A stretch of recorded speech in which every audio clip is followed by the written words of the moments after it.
Hello friends, मैं Sangeeta pyramid clinic question of the week by doctor Giridhar Shetty से आपको welcome करती हूँ। और आज के इस वीक के लिए हमारे व्यूवर्स ने हमको क्या क्वेश्चन हमारे सामने रखा है ये हम लोग देखते हैं। तो आज और एक जन है हमारे साथ जो हमको क्वेश्चन पूछेंगे और हम देखेंगे कि उनकी डिफिकल्टी क्या है और उसका मैं आपको आंसर देने की कोशिश करूँगी। तो पूछिए, आपका क्या क्वेश्चन है? हॅलो मॅडम, मी उमेश कदम साताऱ्यावरून बोलतोय। तर वास्तुप्रमाणे मास्टर बेड कोणत्या साईडला असलं पाहिजे ते जरा मला सांगा। सो व्यूअर्स, देखिए कि इन्होंने एक क्वेश्चन पूछा है कि वास्तु में हमको मास्टर बेडरूम कहाँ बनाना चाहिए, यानी कि जो मास्टर है घर का, यानी जो कर्ता पुरुष, तो जो पूरे घर की देखभाल कर रहा है, जो घर को चला रहा है, यानी एवरीथिंग उसके कंट्रोल में है, डिसीजन मेकिंग, एक्सपेंसेस, हर एक चीज, तो वो हो जाता है मास्टर। अब हम मास्टर बेडरूम की बात कर रहे हैं तो हमको पहले ये समझना होगा कि उस घर में मास्टर कौन है। कई बार क्या होता है, जॉइंट फैमिली रहती है, घर में दो बड़े लोग रहते हैं और दोनों भी अर्निंग मेंबर्स है, शादी हो गई है दोनों भी लोगों की, तो इसमें से मास्टर कौन कहलाएगा? फर्स्ट थिंग, एक तो आप एज देखें कि वो दोनों में से कौन सबसे सीनियर है, प्लस वो अर्निंग मेंबर होने चाहिए और डिसीजन मेकिंग पावर, अथॉरिटी घर का उनके पास होना चाहिए, तो वो मास्टर कहलाते हैं। तो मास्टर बेडरूम, ये जो हम मास्टर का डेफिनेशन बोल रहे हैं, इनके लिए मास्टर बेडरूम की पोजीशन जो है एज पर वास्तु वो साउथ वेस्ट में आती है। एज पर वास्तु आपको डायरेक्शंस तो मालूम है, तो जो साउथ वेस्ट का कॉर्नर होता है वहां पे हमेशा मास्टर बेडरूम आना चाहिए, जो घर का कर्ता पुरुष है उनके लिए। तो वो और उनकी वाइफ के लिए जो बेडरूम होगा वो मास्टर बेडरूम होगा। अब हम लोग थोड़ा डिटेल में देखते हैं कि ये मास्टर बेडरूम होना कैसे चाहिए। तो मास्टर बेडरूम में पहली बात तो कि दो बेड्स को ज्वाइन करके आपको बेड नहीं बनाना है। बेड एक ही होगा, सिंगल होगा, और वो किंग साइज या क्वीन साइज जो बड़े साइज का बेड होता है वो आप बनवाइए, बट बेड एक ही होना चाहिए। दो बेड को आप ज्वाइन करके बेड नहीं बना सकते। पहली तो ये बात आपको ध्यान में रखनी चाहिए। दूसरा चीज कि बेडरूम में कोई भी शार्प ऑब्जेक्ट या फोटो मत रखिए। लाइक अब जैसे अगर आपका पैशन है तो आप कुछ एंटीक वेपन्स रखना चाहते हो, वो आप बेडरूम में नहीं रख सकते हो, या वाइल्ड एनिमल के फोटोज आप नहीं रख सकते हो बेडरूम को, क्योंकि ये हस्बैंड वाइफ के रिलेशन में हार्मनी नहीं मेंटेन रहने देगी और दिक्कतें आएंगी रिलेशनशिप में। प्लस जो बेड है आपका वो रेक्टेंगल या स्क्वायर होना चाहिए। वो कोई भी और शेप में रहेगा तो उसकी वजह से प्रॉब्लम आएगा। दूसरा, जब आप बेड पे सोओगे तो आपको ये ध्यान में रखना है कि हमेशा आपका जो सर है, हेड, वो साउथ में होना चाहिए, साउथ डायरेक्शन में, पॉइंटिंग टुवर्ड्स साउथ आपका सर आएगा।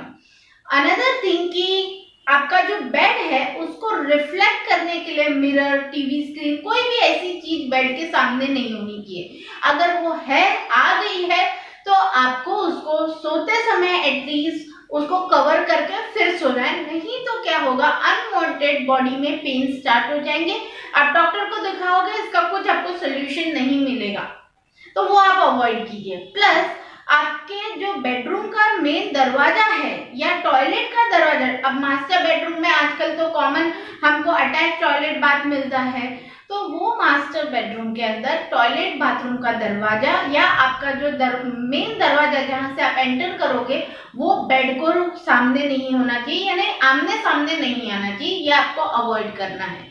दूसरा चीज कि बेडरूम में पानी या एक्वेरियम या फाउंटेन आजकल शो पीस के हिसाब से भी लोग रखते हैं, तो बेडरूम में ऐसी कोई भी चीज आपको नहीं रखनी। क्यों? क्योंकि पानी फ्लो होता है, बहते रहता है, और अगर फ्लोइंग वाटर आप बेडरूम में रख रहे हो तो वो आपके रिलेशन में वो जो स्टेबिलिटी होनी चाहिए वो नहीं रहने देगा, तो ये आपको अवॉइड करना है। दूसरी और एक चीज कि जो विंडोज है, विंडो के जस्ट सामने आपका बेड का हेडरेस्ट जो हम बोलते हैं वो नहीं आना चाहिए। अनदर थिंग कि लोग आजकल क्या है, स्पेस का बहुत प्रॉब्लम है, तो बेडरूम के अंदर ही शेल्फ्स वगैरह कैबिनेट्स बना लेते हैं। तो आप ये देखिए कि उस कैबिनेट के नीचे आपका सर नहीं आ रहा है सोने के टाइम, या आपके बॉडी का कोई भी पार्ट, सर या पैर। और दूसरा चीज, अगर बीम है बेडरूम में तो बीम के नीचे बिल्कुल नहीं सोना है, नहीं तो वो अननेसेसरी टेंशन, डिप्रेशन, एंजाइटी ये सब क्रिएट करेगा, तो वो आपको अवॉइड करना है। और मास्टर बेडरूम हमेशा साउथ वेस्ट कॉर्नर में ही होना चाहिए। अगर फैमिली बड़ी है, 2 मास्टर्स है और दोनों भी इक्वली अथॉरिटी वाले हैं, दोनों भी जन डिसीजन लेते हैं, तो जो मेन पर्सन है वो, अभी 2 फ्लोर का फिर आप घर बना सकते हो और ये बंगलो में ही पॉसिबल होगा, तो आपको एक के ऊपर एक मास्टर बेडरूम बनाना होगा, बट साउथ वेस्ट पोजीशन में ही, बाजू बाजू में नहीं चलेगा। अनदर थिंग ये है कि मास्टर बेडरूम अगर नॉर्थ ईस्ट में होगा तो रिलेशनशिप में मेंटल वीकनेस या मेंटली स्ट्रेस आ सकता है। साउथ ईस्ट में रहेगा तो मतलब क्वारल, आर्गुमेंट रिलेशनशिप में ये सब कपल्स के बीच में हो सकते हैं। नॉर्थ वेस्ट में रहेगा तो ट्रैवलिंग बहुत होगा, तो आप स्टेबल ही नहीं रहोगे। तो इसकी वजह से अगर आपको अपना रिलेशन प्लस घर दोनों स्टेबलाइज करना है तो मास्टर बेडरूम हमेशा साउथ वेस्ट में होना चाहिए।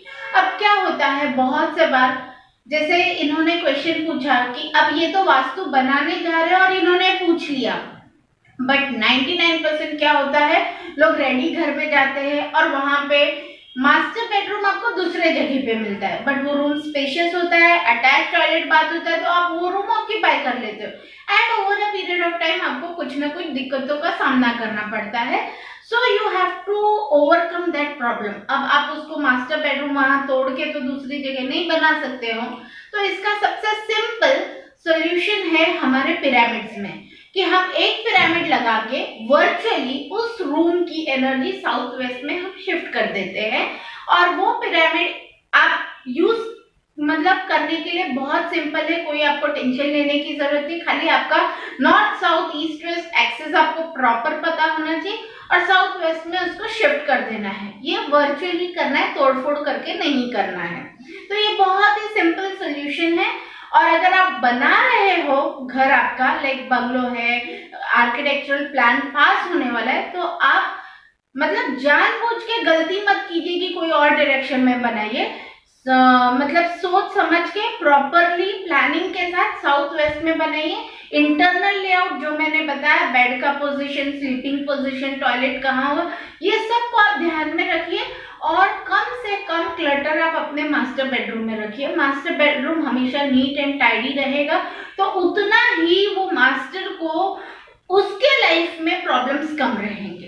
ठीक है, तो आई होप कि मैंने आज के इस क्वेश्चन का कि साउथ वेस्ट में मास्टर बेडरूम क्यों होना चाहिए या मास्टर बेडरूम कहाँ आना चाहिए वास्तु में और वहां पे रहने से आपको क्या फायदे होंगे, ये सब के आंसर्स मैंने आपको दे दिए हैं। So thank you very much.